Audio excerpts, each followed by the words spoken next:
Latest updates ఎప్పటికప్పుడు పొందడానికి big TV WhatsApp channel follow అవ్వండి. లింక్ డిస్క్రిప్షన్ లో ఉంది. Hi hello welcome to big TV. నేను మీ గౌతమి. ఎక్కడ చూసినా సరే మోహన్ బాబు ఇష్యూనే నడుస్తోంది. అయితే ఇప్పుడు ఇదే అంశం మీద మాట్లాడదాం. మనతో పాటు ప్రొడ్యూసర్ నట్కుమార్ గారు ఉన్నారు. మరిన్ని విషయాలు తెలుసుకుందాం. నమస్తే సార్. సార్, మోహన్ బాబు గారు ఇండస్ట్రీలోని పేరు ప్రఖ్యాతలు ఉన్న వ్యక్తి. అయితే ఈరోజు ఒక కుటుంబ కలహాలు అనుకోవచ్చు, ఇలాగ రోడ్డు మీదకి వచ్చేయడం అన్నది అటు ఆయన కుటుంబానికి అండ్ ఇండస్ట్రీ పరంగా కూడా చాలా లాస్ అని చెప్పుకోవచ్చు. ఇవాళ ప్రతి ఒక్కరు కూడా బయటకు వచ్చి ఆయనకి సపోర్ట్గా మాట్లాడడం కావచ్చు. ఎందుకంటే మొత్తం కూడా ఆయన చూస్తే ఒక యాంగ్రీ మ్యాన్గా చూస్తూ ఉంటారు కదా. ఇప్పుడు ఈ ఇన్సిడెంట్ జరిగిన తర్వాత ఇండస్ట్రీలో ఏ విధంగా ఉండబోతోంది, బయట ఏ విధంగా ఉండబోతుంది అనుకుంటున్నారు? ఒకటి, ఈ ఘటన జరగడం, ఇది మీడియాకి రావడం, ఆయన ఉన్న పేరు ప్రఖ్యాతులు ఈ విధంగా చిన్న ఇష్యూ, అంటే ఇష్యూ పెద్దది కాదు, ఒక తండ్రి కొడుకులో చిన్న అగాధం మాత్రమే. ఆ అగాధం చిలికి చిలికి గాలి అనేది పబ్లిక్కి రావడం అనేది ఇది బాధాకరం. రాకూడదు, ఈ విధంగా మనం మాట్లాడుకోకూడదు అనేది ఫస్ట్. మాట్లాడుకోకూడదు, కానీ దురదృష్టం సాత్తు అది బయటకు రావడం, పబ్లిక్ ఇష్యూ అవ్వడం, పోలీస్ కంప్లైంట్ దాకా వెళ్ళడం అనేది ఒక దురదృష్టం.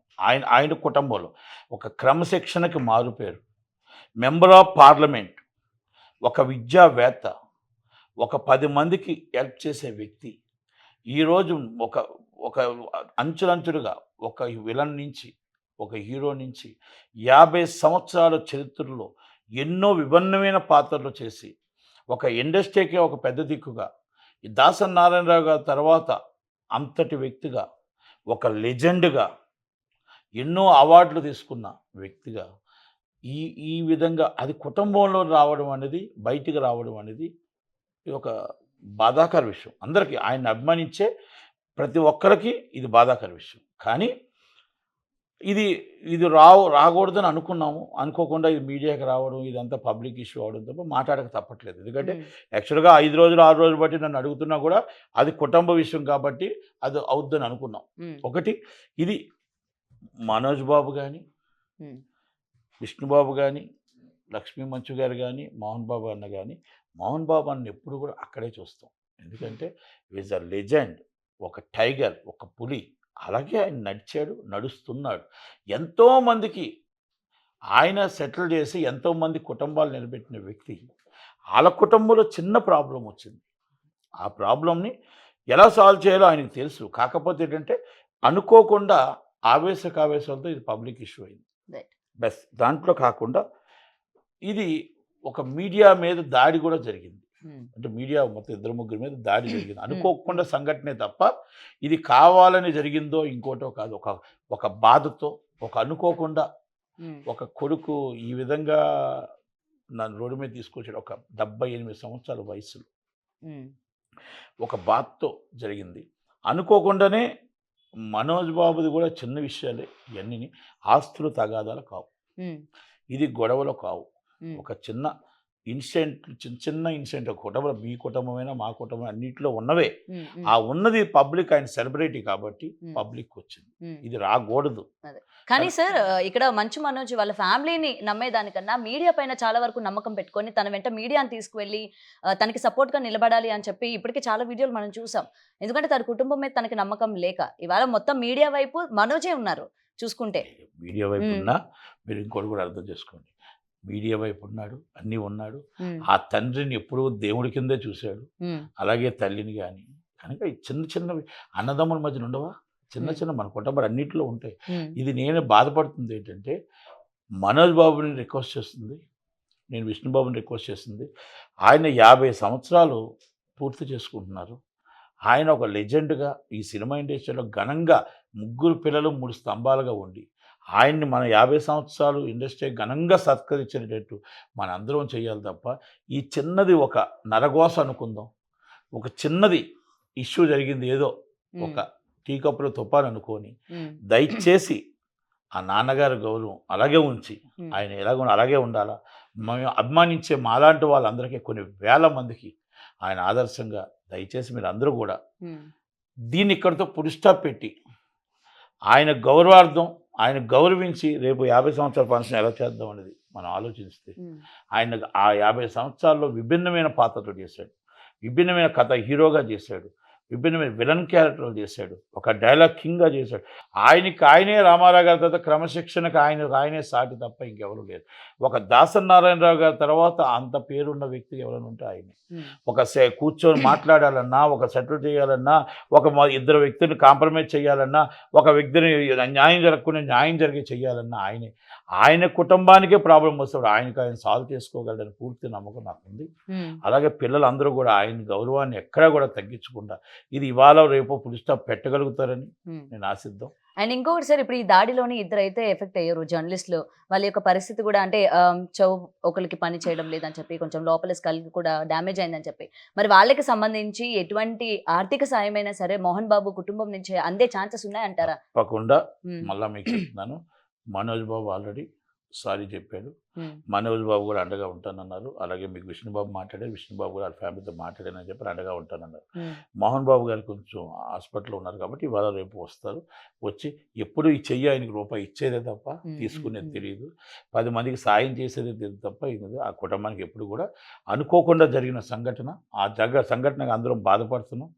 మొత్తం టోటల్గా మొత్తం ఇండస్ట్రీ కూడా, నేను ప్రొడ్యూసర్ కౌన్సిల్ జాయింట్ సెక్రటరీగా వాళ్ళ పురుగు చేమల ముందు ధర్నా చేశారు. అందరికీ కూడా నేను మా ఇండస్ట్రీ తరపు నుంచి కొంత నేను సారీ చెప్తున్నాను. ఎందుకంటే ఈ సంఘటన జర్నలిజంతో మాకు ఒక ఫస్ట్ నుంచి మాకు లాస్ట్ సినిమా దాకా మాకు ప్రమోషన్లో కానీ ప్రతి దాంట్లో ఆకలితో ఉన్న, కష్టాల్లో ఉన్న, ఇలాంటి కార్యక్రమాలు ఏమున్నా మాతో పాటు అండదండలుగా ఉంటూ వచ్చిన వ్యక్తులు, సినిమాలు రిలీజ్లప్పుడు కానీ అన్నింటిలో మాతో ఉన్న వ్యక్తులు అందరికీ కూడా, రంజిత్ కూడా మాకు బాగా కావాల్సిన వ్యక్తే, ఎందుకంటే వెరీ సీనియర్ జర్నలిస్టు కనుక అందరూ కూడా అది జరిగింది నేను ఖండిస్తూ సారీ చెప్తూ, ఆ విషయంలో ఆయనకి ఫ్యామిలీకి కానీ ఆల్రెడీ యాజమాన్యం ఎలా నిలబడిందో మోహన్ బాబు గారి ఫ్యామిలీ కూడా త్వరలోనే అన్నీ కూడా మీరు నిలబడి మీకు అన్నీ కూడా చెప్తారు అని, దీనికి కూడా 2 రోజుల్లో ఫుల్ స్టాప్ పడుతుందని మొత్తం చెప్తున్నా.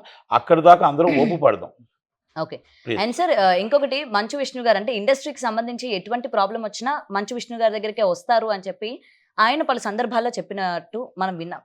ఈ రోజు ఇటువంటిది అంటే బౌన్సర్లను పెట్టి సొంత తమ్ముడిని కొట్టించడం కావచ్చు, లేకపోతే మీడియా పైకి వెళ్ళడం కావచ్చు, ఇటువంటి ఉన్న వ్యక్తి మా అసోసియేషన్కి మెంబర్గా ఉండడానికి వీలు లేదు, ఆయన్ని తొలగించండి, ఇంత ఆగ్రహంతో ఉన్న మోహన్ బాబు గారికి ఏదైతే అవార్డు వచ్చిందో అది కూడా తొలగించండి, అప్పుడే మేము శాంతిస్తాము అని చెప్పి కొన్ని స్లోగన్స్ నడుస్తూ ఉన్నాయి. దీనికి ఏం చెప్తారు? సమర్థిస్తారా దీనికి? కొన్ని నడుస్తూ ఉంటాయి.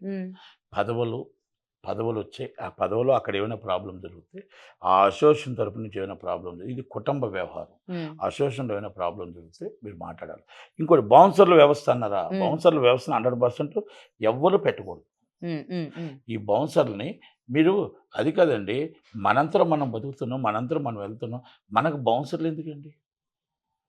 మనం ఎక్కడికైనా ప్రోగ్రామ్కి వెళ్తున్నాం అంటే అక్కడ ప్రోగ్రామ్ కాడ మనం వాళ్ళ సెక్యూరిటీ కొంత ఉంటుంది, కానీ అంత దారుణంగా బౌన్సర్లు పెట్టుకొని ఉండటానికి అయితే నేను ఈ సంఘటన చెప్పట్లేదు, ఏదైనా సంఘటన ప్రతి దాంట్లో కూడా బౌన్సర్లదే వస్తుంది ప్రాబ్లం. బౌన్సర్లు కొడుతున్నారు, బౌన్సర్లు తిరగబడుతున్నారు, బౌన్సర్లు ఇప్పుడు నిన్న మన సంజయ్ థియేటర్లో కూడా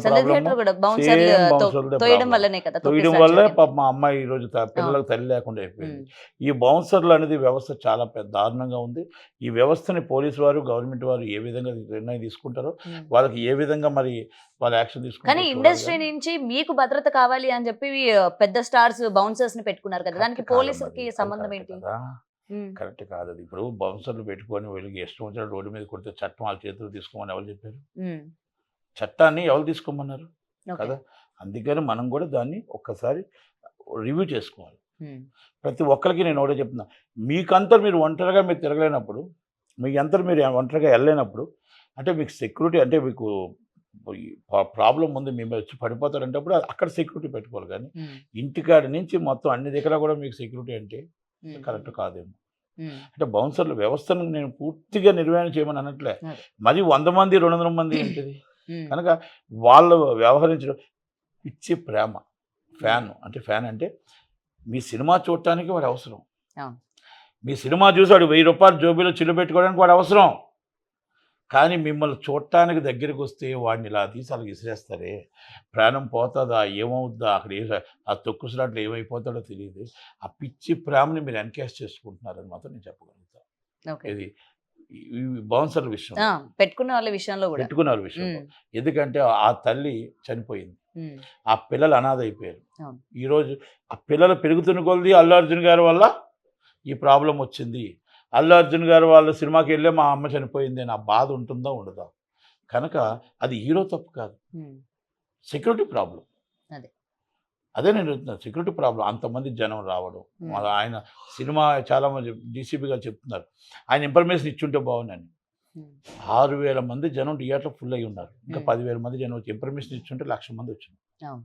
ఆయన సినిమా చూడటానికి వచ్చాడు, బయట మీటింగ్ పెట్టడానికి రాలే. సినిమా చూడటానికి వచ్చాడు, ఇన్ఫర్మేషన్ ఎందుకు? కనుక ఎన్ని ప్రాబ్లమ్స్ జరిగాయి. దాని కనుక బౌన్సర్లు అనేది వ్యవస్థని మనం ఈరోజు ఇక్కడ కూడా బౌన్సర్లతో ప్రాబ్లం. ఇక్కడ మనోజ్ గారిని కొట్టినా, లేకపోతే మనకి ఇక్కడ మీడియాను కానీ వాళ్ళని కానీ ఇది కానీ అంతా టోటల్గా చేసినా ఇది ప్రాబ్లం అంతా బౌన్సర్. అండ్ సార్, ఫైనల్ గా మంచు మనోజ్ చెప్తుంది ఏంటంటే వాళ్ళ మదర్ ఏదైతే హాస్పిటల్లో ఉన్నారు అని చెప్పి అటు మోహన్ బాబు కావచ్చు, విష్ణు కావచ్చు చెప్తూ ఉన్నారో, నిజానికి వాళ్ళ మదర్ హాస్పిటల్లో లేరు, ఇంట్లోనే ఉన్నారు, కావాలని అబద్ధం చెప్తున్నారు అని చెప్పి మంచు మనోజ్ చెప్పడం జరిగింది. అసలు ఎందుకని అబద్ధం చెప్పాల్సి వస్తుంది? అంటే ఈ మెడికల్ యొక్క ఈ స్క్రీన్ ప్లేని ఎందుకని ప్లే చేస్తూ ఉన్నారు? Communication gap. ఇక్కడ కమ్యూనికేషన్ గ్యాప్ ఏంటంటే మనోజ్ గారికి మీ అమ్మగారు హాస్పిటల్ పాలయ్యారు, హాస్పిటల్లో జాయిన్ అయ్యారు కాదు. అంటే కమ్యూనికేషన్ గ్యాప్ అంటే ఈ బాధని, ఈ టెన్షన్స్ని తట్టుకోలేక హాస్పిటల్కి వెళ్ళారు. హాస్పిటల్లో చెకింగ్ చేసి అన్ని చేసి ఎమర్జెన్సీలో చెక్ చేసి పంపించారు.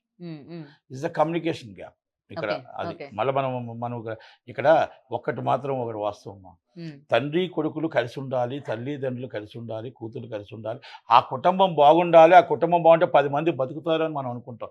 ఇండస్ట్రీ తరపు నుంచి ఆయన అభిమానించేవారుగా వాళ్ళు విడిపోవాలని ఎప్పుడు కోరుకోం. Is right? కనుక వాళ్ళు బాగుండాలని కోరుకున్నాం. చిన్న కమ్యూనికేషన్స్ గ్యాప్స్ ఉన్నాయి, అవన్నీ కూడా త్వరలోనే అన్ని సత్మనిపై మనం రేపు సాయంకాలం దాకా ఇది ఫుల్ స్టాప్ పడుతుంది. దయచేసి అందరూ ఓపు పట్టండి. ఆ కుటుంబం బాగుండాలని, కలిసి ఉండాలని, ఎవరికైతే జర్నలిస్టులకి ప్రాబ్లం జరిగిందో వాళ్ళకి అండగా ఉందాం. వాళ్ళకి 100% జరిగింది అన్యాయమే. కనుక పూర్తిగా ఇండస్ట్రీ అందరూ కూడా ఖండించాలి. కానీ మా ఇండస్ట్రీ దేనికి రాదు, మా ఇండస్ట్రీ ఎవరికి ఖండించదు. ఎట్టి పరిస్థితుల్లో మీరు ఖండిస్తుందని ఫీల్ కాకండి. ఎందుకంటే చంద్రబాబు నాయుడు గారిని అరెస్ట్ అయినప్పుడు ఖండించలేదు, రాలేదు. రజనీకాంత్ గారిని మొత్తం టోటల్గా వైసీపీ అన్నప్పుడు రాలేదు. అలాగే మొత్తం టోటల్గా ఎవరిని ఏమన్నా రారు. రేణు దేశాయ్ గారు అన్నప్పుడు రాలేదు. పవన్ కళ్యాణ్ చిరంజీవి గారు మదర్ని అన్నప్పుడు రాలేదు. కానీ సురేఖ గారు అన్నప్పుడు వచ్చారండి, కొండా సురేఖ గారు అన్నప్పుడు వచ్చారు. దాంట్లో పొలిటికల్ లీడరు, ఒక పొలిటికల్ ప్రెజర్ ఉంది. ఇవన్నిటికి వాళ్ళకి భయపడ్డారు, ఆ నాయకులకి భయపడ్డారు. ఇది భయపడలే, ఇదంతా కలిపి పొలిటికల్ ప్రెజర్తో వీళ్ళు వచ్చారు. అది ప్రకాష్ రాజు గారు మొత్తం టోటల్గా హ్యాండిల్ చేశారని. ఆమె అమాయకురాలు కదా, ఆమె బీసీ మహిళ కదా, ఆవేశంలోనే ఆమె ఒక పొలిటికల్ ఇష్యూని ఆవేశాలతో ఒక మాట అన్నందుకు ఆ మాటను వెనక్కి తీసుకుందామె. మళ్ళీ పిసిసి అధ్యక్షుడు చెప్పినా కూడా ఇంతమంది దండయాత్ర చేశారు ఆమె మీద. మరి ఈరోజు ఎవ్వరు కూడా రారు. సుఖంగా ఉంటే వస్తామండి మేము ఆల్రెడీ పవన్ కళ్యాణ్ గారు డిప్యూటీ సీఎం అయినప్పుడు అందరం వచ్చి బుగ్గ ఇచ్చారు. ఆల్రెడీ చీఫ్ మినిస్టర్గా చంద్రబాబు నాయుడు అయినప్పుడు అన్నీ ఇచ్చారు. ఎందుకంటే మేము సుఖంగా ఉన్నప్పుడు ఇస్తాం. వాళ్ళకే మళ్ళీ వాళ్ళు కూడా పొలిటికల్ లీడర్స్ కూడా వాళ్ళకే స్వాగతం పలుకుతారు. అంటే ఆల్రెడీ కార్పొరేట్ కంపెనీస్ కొలేజుడు. కష్టపడేవాడు, జెండా మోసేవాడు జెండా మోస్తూనే ఉంటాడు, గేటికాడే ఉండిపోతాడు. బెంచ్ కార్ వేసుకునేవాడు లోనకి వెళ్తూ ఉంటాడు, ఆ జెండా మోసుకునేవాడు ఆ జెండా చూస్తూనే ఉంటాడు. అంటే దీనికి సంబంధం లేదు, నేను మామూలుగా మీకు చెప్పాను. అంటే దాని అర్థం ఏంటంటే కార్యకర్తలాగే ఉంటాడు, కార్పొరేట్ కంపెనీలాగే లోనకి వెళ్తుంది. అంటే మా సినిమాలోని కూడా అంతే అని అర్థం మీకు చెప్పాను, అంతే. ఓకేనా? ఇది త్వరలోనే అన్ని సర్దుమణిగిపోతాయి. కనుక అన్ని కూడా అవ్వాలని కోరుకుందాం. రేపు సాయంకాలం కల్లా ఆయనే మోహన్ బాబు గారు ఫుల్ స్టాప్ పెడతారని నేను అనుకుంటున్నాను. Thank you very much. For more videos like this, subscribe Big TV channel.